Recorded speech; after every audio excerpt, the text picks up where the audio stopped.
నన్ను పరాభవించటానికే నీ తండ్రి ఈనాడు నిరీశ్వర యాగం సంకల్పించాడు. నిరీశ్వర యాగమా?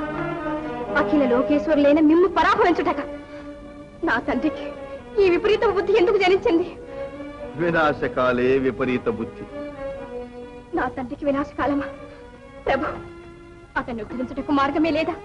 సర్వేశ్వరుడు తమరు తలుచుకుంటే సమస్త భువనాలు మారిపోవుని నా తండ్రి బుద్ధి మార్చలేరా స్వామి? దాక్షాయని, దక్షుని తల మారితేనే కాని బుద్ధి మారదు. ప్రభు, ఈ వినాశం నుండి నా తండ్రిని ఎలాగైనా రక్షించండి. నా కన్న తల్లి మాంగల్యం కాపాడండి స్వామి. నా ఎంత అనుగ్రహం ఉంచి నా కొరకు, మీ అర్థాంగినైనా నా కొరకు అంగీకరించండి. మనిద్దరం బయలుదేరి వెళ్ళి ఈ విపరీతపు సంకల్పం నుండి నా తండ్రిని మరలిద్దాం. బయలుదేరండి స్వామి. దేవి, నీ పితృప్రేమ ప్రతిభక్తిని మరపింపచేస్తున్నదే దేవి. స్వామి, నేనక్కడికి వచ్చిన వైపరీత్యములు వాటిల్లు.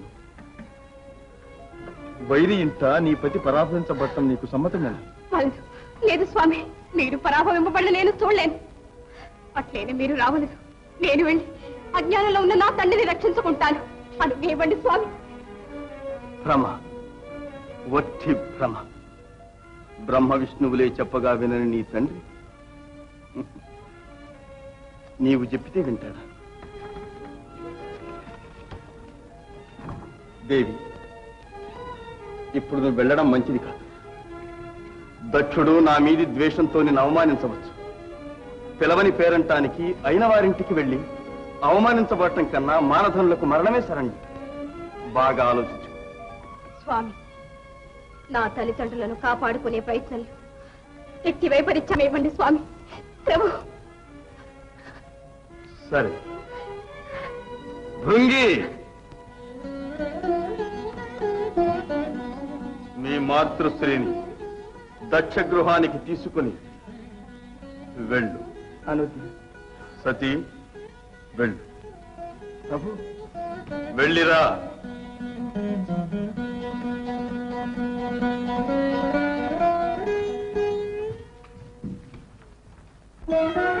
రండి, దయచేయండి, దయచేయండి.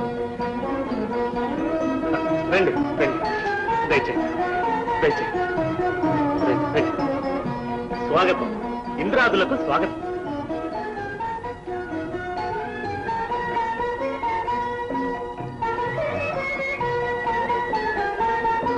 రానారదారా, ఆనాడు నా ఆహ్వానాన్ని మన్నించి అందరూ వస్తారా అని సందేహించావే. ఆహ్వానితులందరూ వచ్చారో లేదో సరిగ్గా చూడు.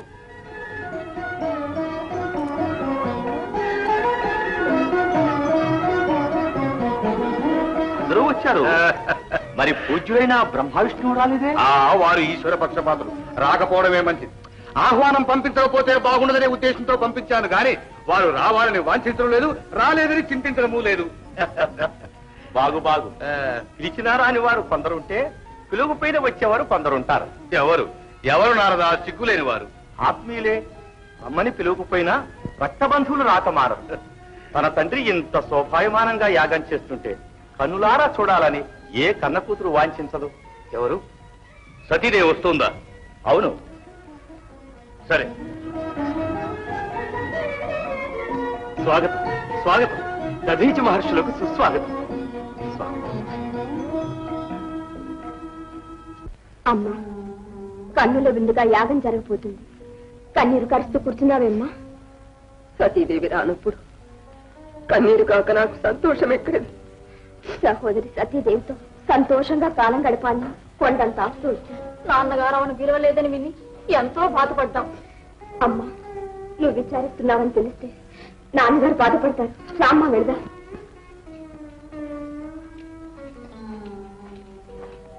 దేవి, మనం ఆహ్వానం పంపకపోయినా సతీ స్వయంగానే వస్తుందని విన్నాను. సతీదేవి వస్తున్నదా స్వామి? కన్నా వారిపైన ఆ చిట్టి తల్లికి అంతులేని అనురాగం. అనురాగం అనురాగం కాదది, అనర్థానికే వస్తుంది. దేవి, సతీ వచ్చినతో ఎవరూ ఆమెను ఆదరించకూడదు, మాట్లాడకూడదు, చివరకు కన్నెట్టైనా చూడకూడదు. స్వామి, పుట్టినింటికి వచ్చిన పుత్రికను ఏ తల్లి నిరాదరించగలదు? మనం పిలవకపోయినా అభిమానంతో వచ్చినందుకు ఆదరించాలి కాని తిరస్కరించడం భావ్యమా? కన్న కూతురే మీకు గర్భశత్రువైందా స్వామి? అవును, నన్ను ధిక్కరించి నా విరోధిని వరించిన నాడే ఆమె నాకు శత్రువైంది. పితృద్రోహం చేసిన ఆ కులఘాతుకురాలి పాదాలతో యాగశాల అపవిత్రం కారాలి. మన్నించండి స్వామి, మీ కఠోర శాసనం నేను పాలించలేను. మాతృవాత్సల్యానికి వ్యతిరేకమైన శత్రుత్వం వహించలేను. కంపెడాసతో కన్న కూతురు మన గడప త్రొక్కిన నాడు కాఠిన్యం వహించమంటారా? ఏ చేతులతో పెంచానో ఆ చేతులతోనే సతిని దూరం చేయమంటారా? వద్దు స్వామి, కన్న బిడ్డపై కాఠిన్యం వహించకండి. సతిని కనికరించండి. ఆమెను ఆదరించడానికి అనుజ్ఞ ఇవ్వండి స్వామి. అసంభవం. దక్షిణ ఆజ్ఞకు తిరుగులేదు. అంతేనా స్వామి? అంతేనా? మగవారి మనస్పర్ధల వల్ల ఆడవారి హృదయాలు చిత్రవతి కావలసిందేనా? బిడ్డతో మాట్లాడరాదని తల్లిని శాసిస్తారా? కన్న తల్లి తన్ను పలుకరించలేదని హృదయం ప్రజ్వలై సతి కన్నీరు మున్నీరుగా రోధించదా? కలకంటి కంటి కన్నీరునికిన సిరి ఇంట నిలవలేరు స్వామి. ఇది మీకు శ్రేయస్కరం కాదు. వైరిని, నా బాగోగులు నాకు తెలుసు. భారతరమణికి భర్త ఆజ్ఞాపాలన, సేవా నిరతి అవశ్య ఆచరణీయమైన సంగతి జ్ఞాపకం ఉంచుకో. క్షమించండి స్వామి, కన్న కుమార్తె మీదున్న మమకారం చంపుకోలేక మీ మనసు నొప్పించాను. మీ ఆజ్ఞను శిరసా వహిస్తాను. మంచిది, వెంటనే యాగశాలకు రండి. పాపస్వస్థమా దర్శించి ప్రజాపతి ప్రాపకం కోసం ఇతరులు ప్రాకులాడిన అర్థం ఉన్నది, కానీ తమ వంటి పెద్దలే ఈ తగిన కార్యం ఆమోదిస్తున్నారంటే ఆశ్చర్యంగా ఉంది. తగని కార్యమా? ఏమిటి నారదాను అంటున్నది? నిరీశ్వర యాగం తగిన కార్యం కాదా? ఇది నిరీశ్వర యాగమా? అవును. నాకు తెలియదే. తెలియకపోవడం ఏమిటి మహర్షి? ఆహ్వానం అందజేయనప్పుడే యాగ లక్షణము నా అనుచరులు తెలిపి ఉందిరే. ఒకవేళ మరిచినారేమో. వారు తెలుపునూ లేదు, నేను మరువనూ లేదు. ఇట్టి విపరీత వితండ యాగం ఇదివరకు ఎందునూ జరిగి ఉండను లేదు. కావచ్చు, కానీ నేడు ఇందు జరగగలదు. దక్ష ప్రజాపతి, నా హితవు విను. శివుడు లేని యాగము జీవము లేని కళేబరం వంటిది, పరిమళము లేని పుష్పం వంటిది, చదువు లేని జీవితము వంటిది. కావున నీ దుష్ట సంకల్పమును మానం, లేకున్న యాగనాశనముతో పాటు నీ వినాశనము తప్పదు. దధీచే, ఈ మాటలకు బెదరవాడు కాడి దక్షుడు. దక్షుని బెదరించవలనని చెప్పుటలేదు, బాగుపడవలనని చెప్పుతుంది. ఇది శాస్త్ర విరుద్ధమైన యాగం. సనాతన సాంప్రదాయానువర్తులెవరూ దీనిని సహించరు. నీవు చేయ సిద్ధపడిన నువ్వు చేయించు వారెవ్వరూ ఉండరు. లేకే ఉన్నారు, నేను చేయించేదను. భృగు, నీవా శాస్త్ర విరుద్ధమైన ఈ యాగ నిర్వహణకు నీవు తోడ్పడుచుంటివా? శాస్త్రం, శాస్త్రకారణమైన మనం ఏది నిర్ణయిస్తే అదే శాస్త్రం. భృగు, ముక్కంటి 3 లోకాల్లోనూ సాటి లేనివాడు.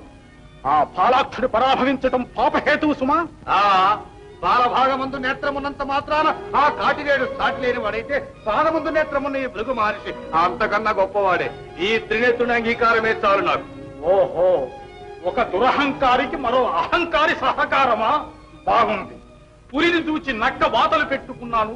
పులి పులే, నక్క నక్కే. ఒరే ఋషుకులాథమా, నన్ను నక్కతో సరిపోతుంటివా? అవును, ముమ్మాటికి నక్కవే. ఆ ముక్కంటి కాలి గోటికి కూడా నీవు సమానుడవు కావు. చే, అధిక ప్రసంగి. శుద్రుడైన అరుద్రుని మాటి మాటికి నా ఎదుట స్తుతించకు. ఆ పెచ్చుగాడు నీకు గొప్పవాడు కావచ్చు, మాకు మాత్రం కాదు.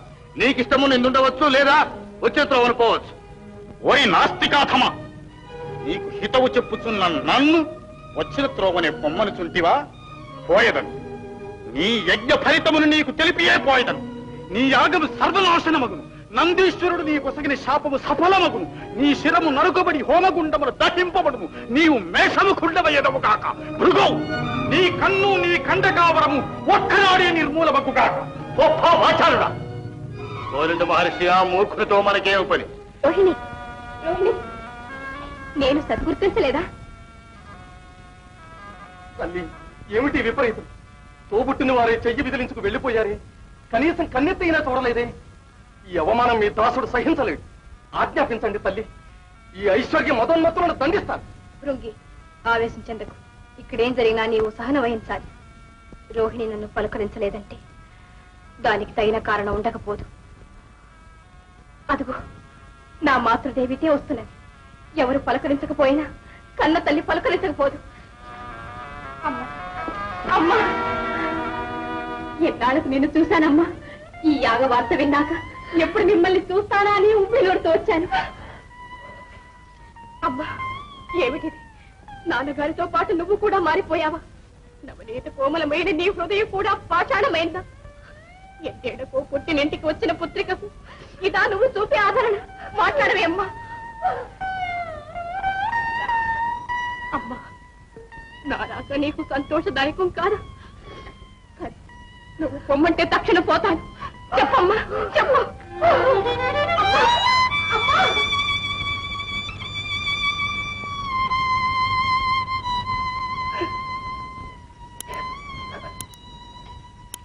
అమ్మా, విచారించకండి. నేను కనిపించిన వెంటనే కన్న తల్లి ఆనందంతో ఆహ్వానిస్తుందనుకున్నాను. మనసారా మాట్లాడుతుందనుకున్నాను. పిలువని పేరంటానికి వచ్చినందుకు ఇతరులు పరాభవించిన కానీ పెంచిన తల్లి ఆదరిస్తుందనుకున్నాను. నా ఆశ నిరాశైంది.